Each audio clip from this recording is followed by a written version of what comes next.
Le Seigneur te parle, oui, entend sa voix à travers la parole de ça.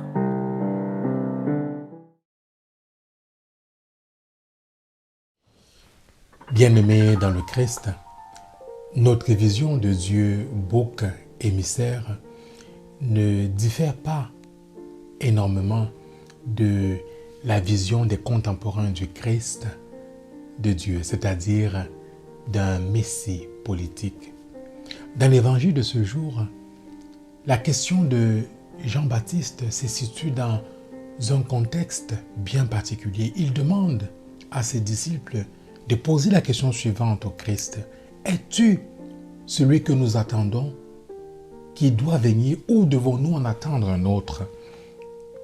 Cette question se situe dans un contexte juif où ces derniers attendent un messie politique, un libérateur de l'oppression romaine, de l'oppression de l'Empire romain.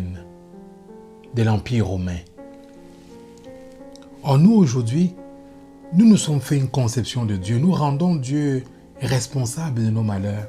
Certains affirment que si Dieu existait, il n'y aurait pas autant de guerres dans le monde, autant de pandémies, autant de famines, autant d'horreurs dans le monde. Et par le fait même, beaucoup nient l'existence de Dieu. D'autres rendent Dieu responsable de la perte d'un être cher. Si Dieu existait vraiment, je n'aurais pas perdu mon enfant dans des conditions aussi dramatiques. Je n'aurais pas perdu mon proche. Mon proche n'aurait pas souffert autant avant de mourir. Oui, bien-aimé dans le Christ, dans l'évangile de ce jour, le Christ répond aux disciples de Jean-Baptiste. Allez lui dire ce que vous voyez, ce que vous entendez. Les aveugles voient, les lépreux sont purifiés, les boiteux marchent. Oui, le Christ est le Messie de Dieu qui annonce une bonne nouvelle pour ceux et celles qui ont véritablement besoin de lui. Arrêtons, bien-aimés dans le Christ, de rendre Dieu responsable de nos problèmes. Sortons de cette vision d'un Dieu, d'un Messie politique.